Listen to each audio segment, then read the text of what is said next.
Welcome, everybody. Thank you so much for joining. This is going to be chapter four. What is fiat money and who controls it? So, essentially, we're going to discuss the continuation of chapter three, where we discuss the history of money, right? We remember that money came from there was an evolution of money, and now we're going to tackle the history of what is fiat money and how we came about this fiat money. All right. So as you can see on my screen, I am showing a little bit of chronological order of how we came from gold and now we went from gold to paper money, fiat money, to be more clear. So in this chapter, we'll dive deeper into how the fiat system came about, okay, and how it works. All right, stick with me. So now, in a quick introduction, real quick, we are going to exclusively concentrate around the United States of America. This is very important because there's some history to this. Okay? All right. So now, not to bore you down, but in 1815 and 1933, we were living under the gold standard era. That's basically an era where we were trusting the gold that we had in our houses. And funny enough, that gold was very well respected by everyone around the nation of the United States. And honestly, probably around the world, but it kind of emerged in the US particularly. Okay. So stick with me. Essentially, throughout the time, all the way until in the 20th century, there are certain things that emerged over time, certain restrictions, certain events that really trickle down into the devaluation of gold as a commodity money. Okay. So, long story short, in 1971, that was really the end of the gold standard. I mean, literally. Okay. So now let me kind of go through some key dates here. So stick with me. 1913, that was the creation of the central bank called the Federal Reserve. And you probably ever heard of something like that. I hope you have, because it's written on every single dollar paper notes if you live in the United States. So essentially, that was the central bank called the Federal Reserve. That was created in 1913.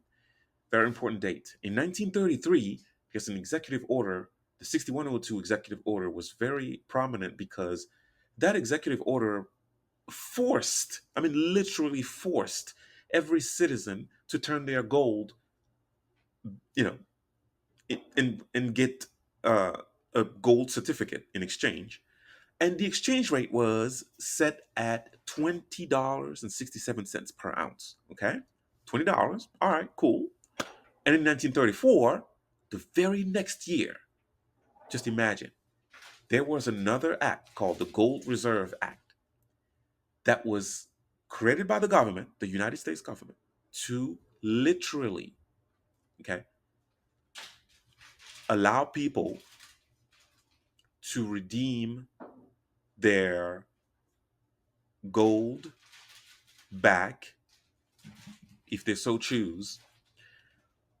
But the exchange rate was set at a higher price. By doing that, the government essentially devalued the dollar. The dollar at that time was the gold certificate. It was so well exchanged by every citizen around the country that it became the money. Okay. So now, at least within the United States, now the exchange rate in 1934 for gold was set artificially by the government at $35. So there's a $15 increase per ounce of gold. Okay. So the citizens were completely stolen from at that point. But as if it wasn't enough, not only the citizens of the United States were really having their gold stolen from them, essentially, by having their gold being devalued, but In 1944, after the World War II, here came the Bretton Woods Agreement, completely sealing the dominance of the dollar, the United States dollar, as a world reserve currency. That is very important because prior to that date, every country really were kind of trusting the United States. But now this was kind of the seal of everything, essentially making sure that every country is trading with the United States in US dollar instead of gold because it's a lot easier. We'll talk about this in a second. But in 1971, something even worse happened than the 1934 coup, if you will. In 1971, Nixon, the president of the United States at the time, declared that the United States dollar would be temporarily, basically Nixon explained that he was temporarily pausing pausing, okay, in quotes, in air quotes, the redeemability of the United States dollars for gold. So that means that the citizens of the United States could not redeem their gold back by presenting their US dollars, aka gold certificates. Okay, all right. So then in 1980, there was the price of gold skyrocketed. I mean, completely went to the roof to $870 per ounce. I mean, literally 10 years ago, in 1970, it was still at $35 an ounce. So that's kind of crazy. In 10 years, uh, uh, the people's money was completely devalued by 96%. 96%. That was the money. Anyways, let's keep going. Now, one thing that's very important to kind of understand, okay, to kind of set the scene here, is that in the 19th century, okay, like late 1800s, civilizations worldwide, they were thriving on a sound money standard. That means they were using gold and silver as their normal, natural money because of their scarcity, durability, and recognizability. We talked about this in chapter 3, so it's probably shouldn't be no surprise. But if you're curious about that, what those three terms really mean, you can just go back to chapter 3, and I'll point the link to the video in the description. Now, as global trade grew, carrying large amounts of metal became challenging, leading to the emergence of gold and silver warehouses. This is very important because these warehouses they were securing valuable metals and provided paper certificates redeemable for specific amounts of gold or silver. Okay, so those were huge warehouses. Think about that. In exchange for depositing their money, individuals receive paper certificates directly tied to the exact amount of gold or silver that they're stored. So you give out the gold to those warehouses, and the gentleman at the front door issues a certificate for you. And that's what you can use later on should you decide that you want to get your money back, aka your gold back. All right, continue. So that was a direct link between paper certificates and tangible commodity money. Marked, okay, that era marked the early stages of what we now recognize as banks. Okay, you just need to understand that this is how the banking system was really created. Initially, banks, they really aimed to safeguard clients' money, right? They really wanted to do good, but later on, they engaged in risky lending practices, starting issuing certificates for gold that they didn't have. So this practice basically posed the threat of banks runs. Okay, if too many clients claim their money simultaneously, so if everybody come to the bank at the same time and they start asking for their gold back, well, that will create what we call a bank run. Okay, so now to address the risk of bank runs, banks collaborated with governments to establish a system legalizing relending. That's crazy. We'll get to it in a moment. In 1913, they created the Federal Reserve, a central bank responsible for generating new paper certificates and bailing out troubled banks. Globally, governments recognized the value of gold and silver, leading to conflicts and wars for control. Okay, in the years leading to World War II, 1944, 1945, leaders like Lenin, Stalin, Churchill, Roosevelt, Mussolini, and Hitler seized gold for strategic purposes. That was a normal practice. It was crazy normal. Everybody wanted more control over the gold. Why? Why would that be? Probably because gold was the natural money. In the early 1930s, like 1915s, 1913s, things like that, a significant change occurred in the way money was backed by assets in the United States.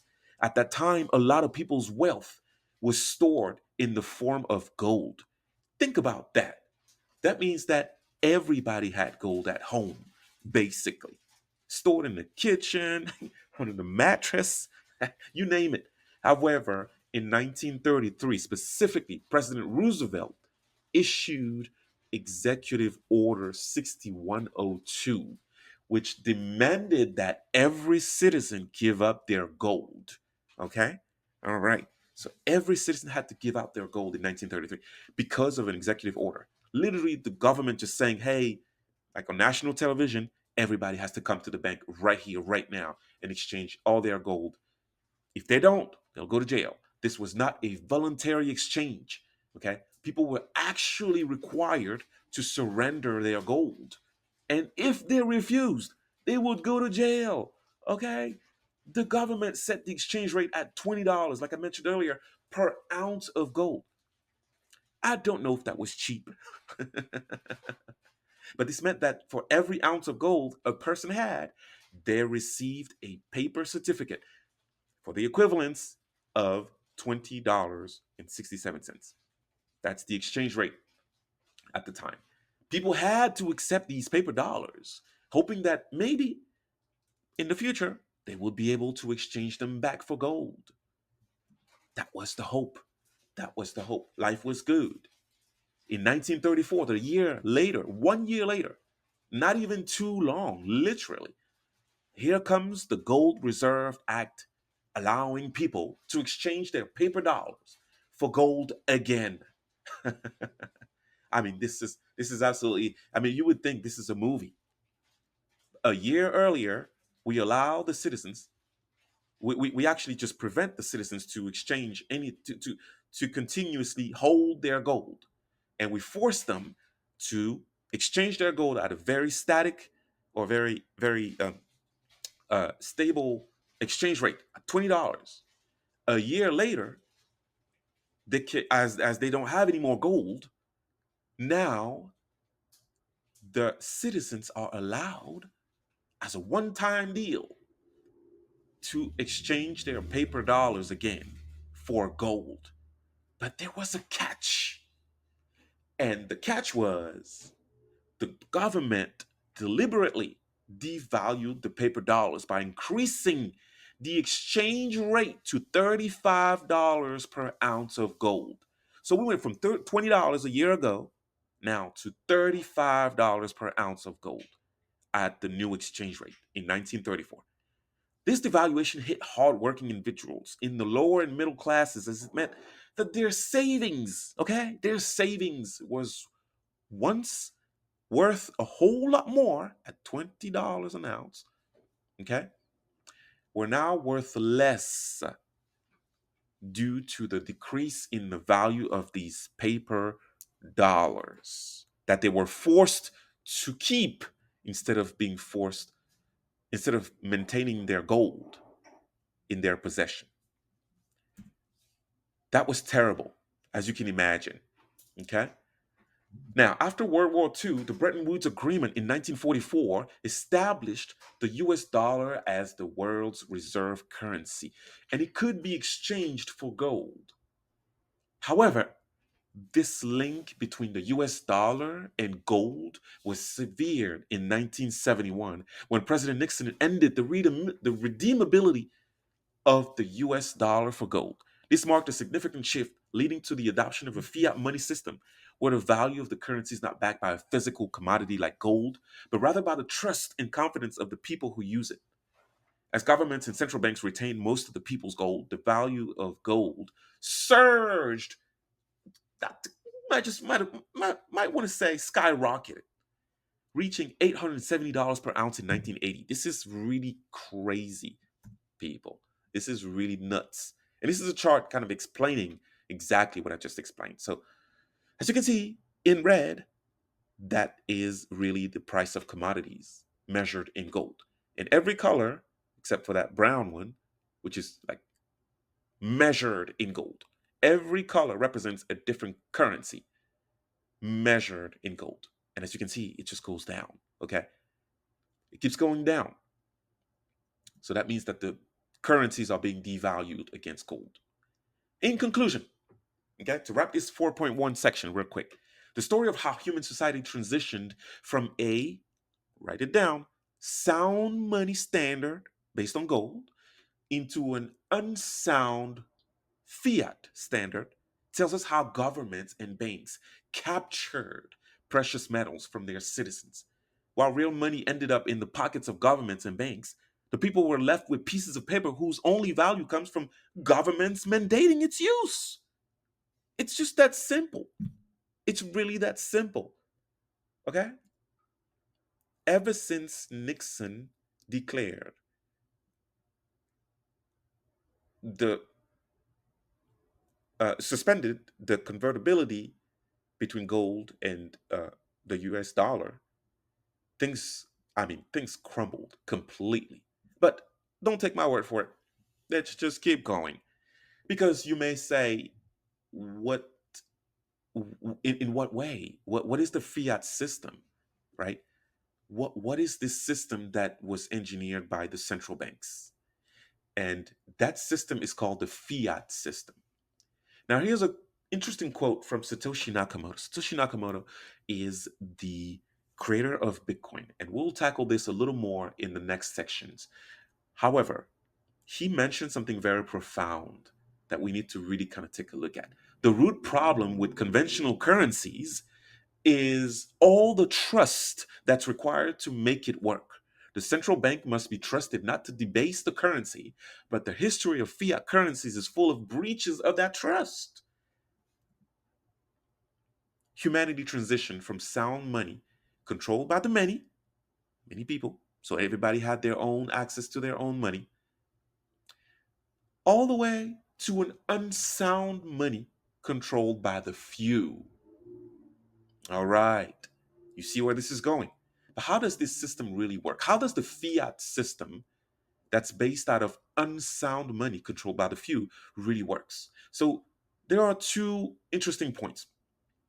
The first point is that we're going to define what fiat really means, okay? The fiat system is marked by its mandatory nature. It's imposed on people through legal tender laws. The term fiat, Fiat, originating from Latin, means by decree, representing a directive issued by authorities. Okay, you have to understand that the only reason why we're using this money is because the authorities told us to. We are born into a world where it's been mandated by law that we should use this money. Even if it doesn't make any sense, we are mandated by law to use this money. Everyday currencies like the dollars, the euros, the pounds, the yuans, the pesos, and others, they fall under the category of fiat money, all of them. Okay? Now, what's a legal tender law? That's basically a law making it obligatory for all citizens to accept a specific kind of currency. Like you have to do it. Okay? That's the law. Now, the value of the fiat money is based on the belief that it can be exchanged for goods and services, and the illusion that it will retain its value over time. Is this true? Guys, I want you to tell me if the money that you have in your bank account retains its value over time. That's the money we call fiat money. It's basically comparable to a concert ticket. Okay? Why? Because its value lies not in the paper ticket itself, but in the assurance that the band, to kind of keep the example of the concert ticket, the band, aka the government and its central bank, will deliver a great show in the concert, aka providing economic stability. We are hoping, we don't even know, we just buy the ticket. We don't know if we're going to attend an amazing concert ticket, okay? An amazing concert, I meant to say. Now, in this fiat system, there is fiat money. Let's just evaluate the pros and cons of the fiat money real quick because I want you to really make your own up. I want you to be able to make up your own idea of how good is it. Let's just not assume that the money that we are using right now is really just the best money ever created in the history of humanity. So, the pros of fiat money. Very easy to use, as you can imagine. We just exchange these pieces of paper, and we're done. Has a lower costs and risks. Fiat money doesn't require heavy security like gold, making it cheaper and safer. Now, what are the cons? Inflation. Have you ever heard of the term inflation? That means that the prices can continuously rise, causing inflation in the prices and historical instances of hyperinflation. We'll talk about that later on, but trust me, it's not a good thing.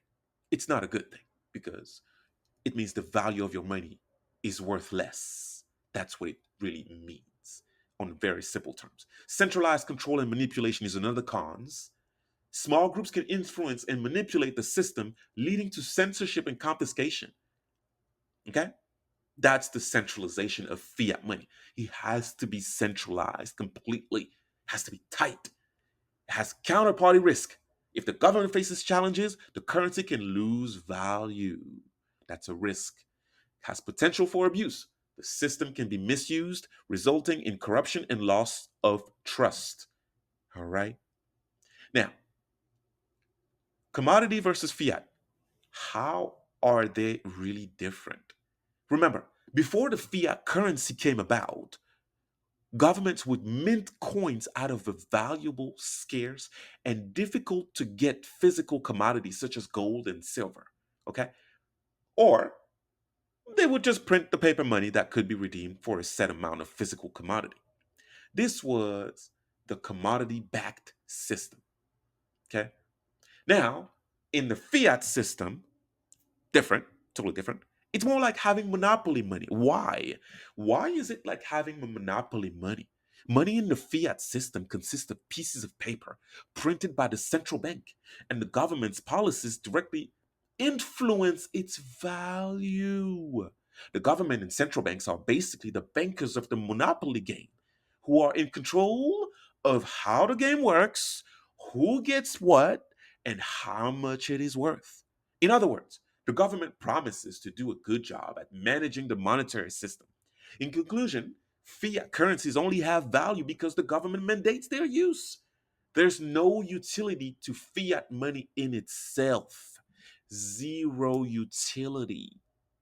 In summary, okay, the fiat system is a trust game where the value of our money relies on the promises of those in charge, and people can only hope that their government acts for the benefit of all. Next, we'll see how banks make new money, who's involved, and how it affects the economy. It is well enough that people of the nation do not understand our banking and monetary system, for if they did, I believe there will be a revolution before tomorrow morning. Henry Ford. All right. The second part of this fiat system is the fractional reserve banking. Okay, this is a system fueled by debt. Debt is at the core of the functioning of the fiat system, and aka the fractional reserve banking system.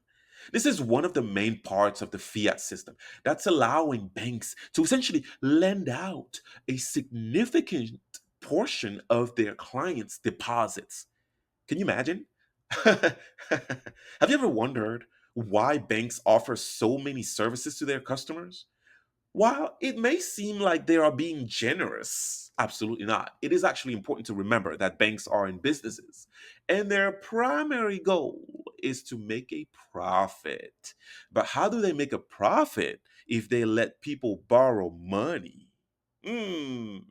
In addition to earning interests on deposits, banks generate revenue in other ways, including charging interest on loans they give out, charging fees for services like ATM usage and account maintenance.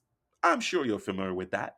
Earning money through investments like buying and selling securities or investing in real estate, keeping a portion of loans in reserve and investing on lending out the rest, charging fees on checking and savings accounts, charging fees on credit and debit card transactions. Fees left and right. When a bank receives a deposit, it's required to keep only a fraction. That's called a reserve requirement, and can lend out the remaining portion. So let's just imagine a scenario, okay? So banks borrow money from depositors and at an interest rate, let's say 5%. Banks lend this money to borrowers at a higher interest rate, let's say 9%. Banks pay interest from interest received by the lending. 9% minus 5% equal 4%, and they keep the rest as their profit. For instance, if you deposit $100 with a 10% reserve requirement, the bank can lend $90 and keeping only $10 as a reserve. The borrower deposits $90 into another bank, for example, allowing the cycle to continue. Despite the initial $100 deposits, the total money in the economy can potentially grow to $1,000, seemingly appearing out of nowhere, a phenomenon known as the multiplier effect. This process leads to a debt driven monetary system as banks create new currency with each loan, increasing the overall money supply.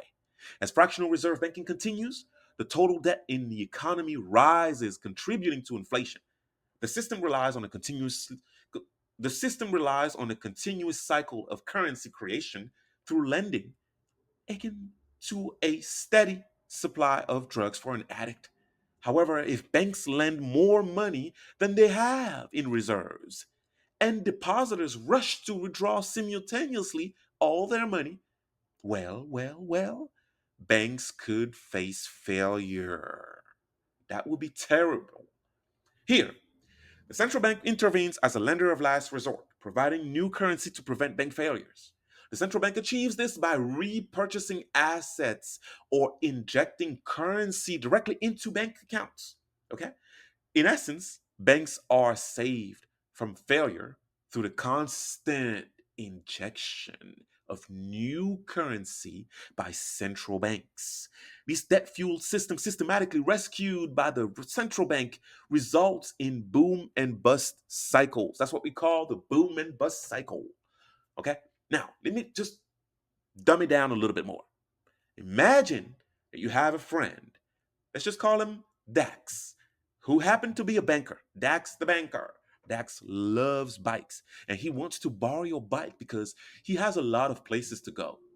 You give him your bike, and in a twist, Dax starts to promise the same bike to lots of other friends at the same time. With your one real bike, there's only one real bike that you lend to him, Dax manages to create more imaginary bikes and starts to lend them out to friends. Each of his friends thinks they can enjoy a nice ride whenever they like. But here's the twist, there's only one real bike. All the others are imaginary and just promises. They are not real bikes. So, what then happens as more imaginary bikes circulate? Everyone is very happy, at least initially, because in the beginning, no one uses the same bike at the same time. It looks like there's no problem. It feels like there's an abundance of bikes. Everyone can have one. So all the friends start making more plans, thinking about all the places they can go with all their bikes. However, here's where the magic starts to lose its charm. One sunny day, everyone decides it's a perfect day for a bike ride. They all show up at Dak's doorstep, excited to take their imaginary bikes for a spin. But reality hits. There's only one real bike. Disappointment ensues.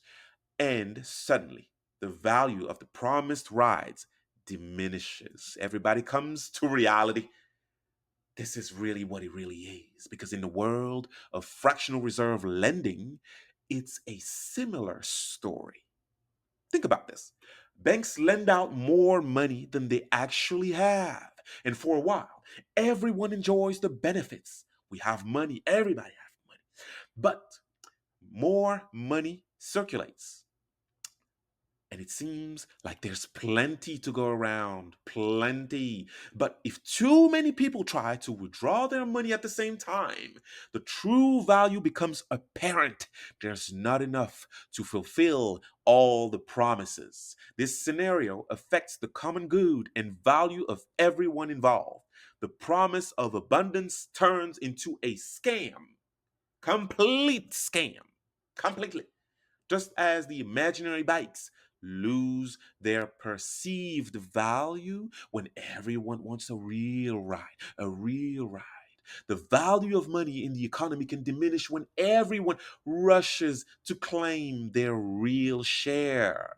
When that happens, people figure out that the money they have at the bank isn't really in there, which leads to panic. Can you imagine? Bank runs, and even the collapse of entire economies. The ones who pay for these collapses have, until now, always have been the same group of people. And I let you guess, the lower and middle class of the world. Always. Now, the interesting thing is that it's a boom and bust cycle. That's what it really boils down to. Fractional reserve banking is really a system where banks maintain only a fraction of their deposits as reserves and lend out the remainder. This ability to create new money carries the risk of excessive borrowing and financial instability if not managed carefully. The reserve ratio is a regulation that dictates how much money banks must keep in reserve and how much they can lend out. It is established by the central bank, which is responsible for ensuring a healthy economy. Do they do a good work? I'll let you be the judge of that. Let's just imagine a scenario here, real quick. Andy just won $100,000 from the lottery and deposit it in the bank. With a 10% reserve ratio, the bank must keep $10,000 in its vault and can lend out the remaining $90,000.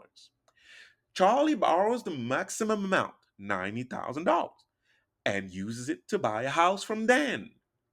Dan deposits the $90,000 from Charlie into the bank. Total deposits in the bank are now $190,000 because remember, $100,000 plus Dan's $90,000. Okay? Eric requests a loan and the bank lends out 90% of the new deposits, which is $81,000. Eric uses the $81,000 loan to buy an art piece from Frank, who then deposits the money in the bank. The total deposit recorded are now $271,000. Here's the formula, as you can see on my screen. Money created equal total amount of money divided by reserve ratio. If the reserve ratio were lowered to 1%, the amount of money created will be significantly higher, but it is 10%. Now, here's the kicker. because it was 10%. As of 2020, the US Federal Reserve reduced reserve requirement ratios for banks to 0% in order to stimulate the economy. You heard that right, ladies and gentlemen. 0% requirement. Wow.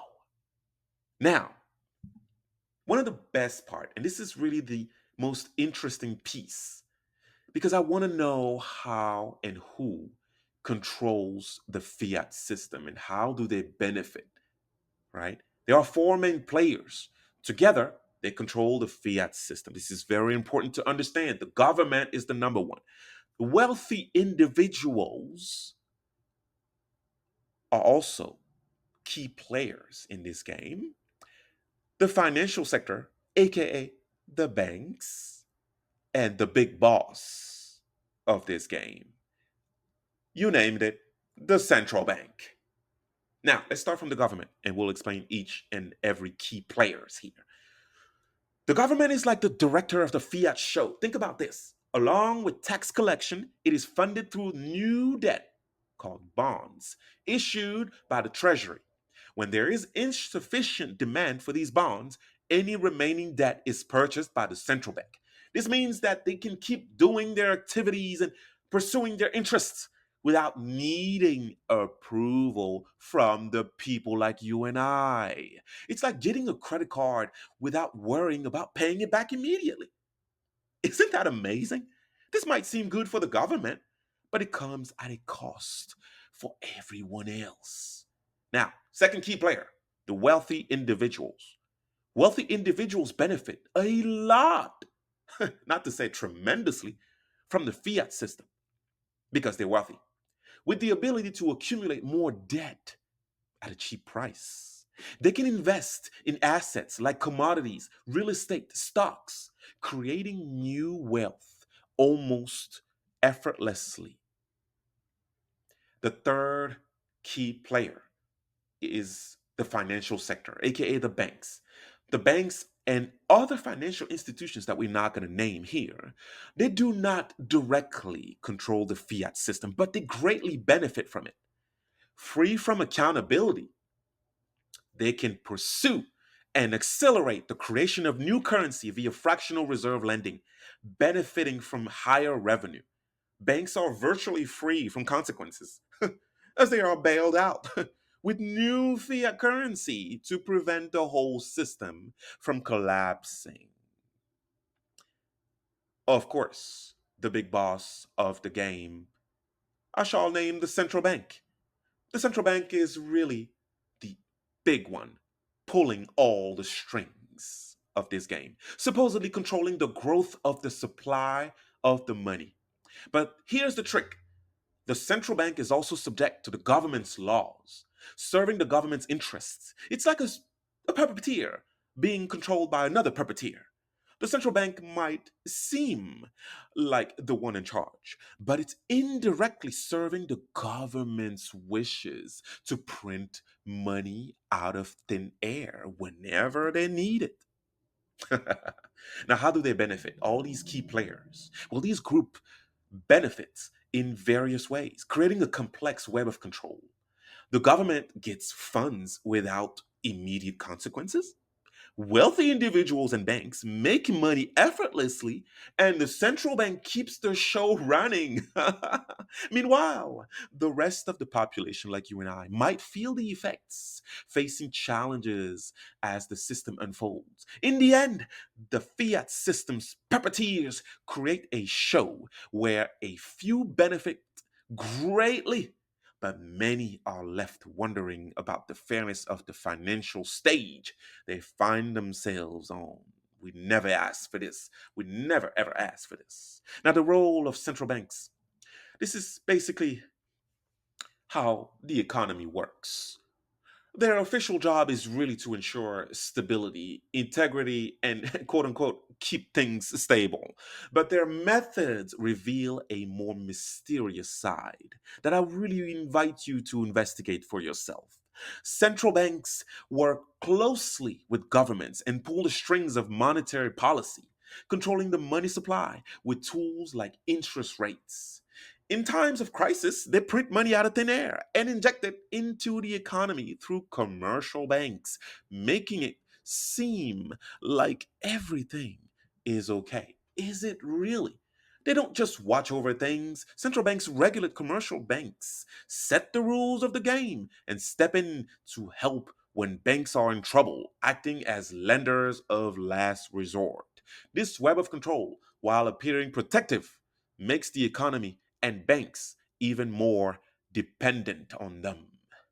Now, understanding where trillions of dollars in stimulus funds come from and who gets to decide their allocation is critical for comprehending the broader financial system.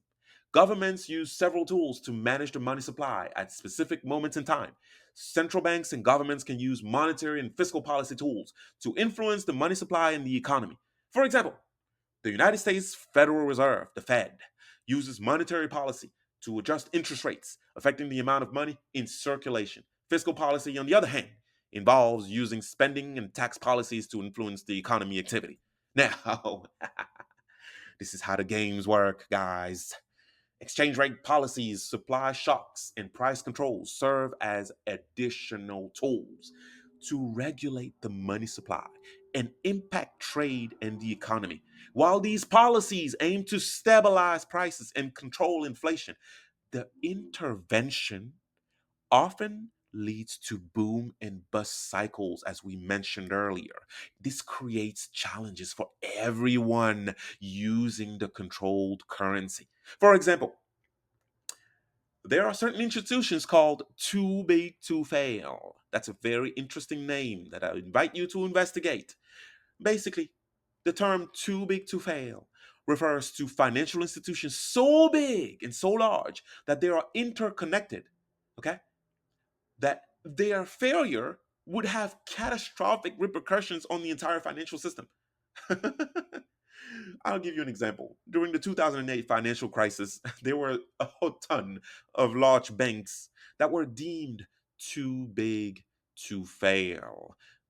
That were leading to the US government to intervene and provide bailouts to prevent their collapse. Isn't that something?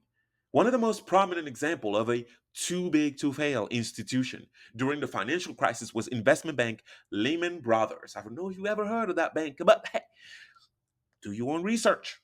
When Lehman Brothers filed for bankruptcy in September 2008, it set off a domino effect of events, including the near collapse of insurance giant AIG and a massive drop in the stock market. The US government had to intervene and provide bailouts to other major financial institutions to avert further chaos and safeguard the broader economy. Knowing how these policies function is vital for understanding the limitations of centralized fiat monetary systems. Until you understand the problem, you will not recognize the solution. Now, we've covered how the fiat system has worked in the past and present. Maybe it is time to discuss what the future of fiat currency actually looks like. And here comes the CBDC, standing for Central Bank Digital Currencies. Central bank digital currencies are the next step of fiat currencies. Unlike the combination of physical bills, coins, and digital payments, CBDCs are fully digital forms of fiat currencies issued by governments and controlled by central banks. Imagine the currency you use every day, but without any physical presence. No coins to jangle in your pocket or bills to fold. What sets CBDCs apart is the heightened level of control and monitoring they offer to governments and central banks. Not sure if we all want that. With CBDCs, authorities gain unprecedented visibility into financial transactions, making it easier to track and regulate the flow of money. Governments and central banks can readily adjust the form and supply of CBDCs, manipulate interest rates, and deploy monetary and fiscal policy tools with greater precision. In essence, all in all, CBDCs provide a more efficient means for authorities to influence and manage their fiat currency. That's all really it is.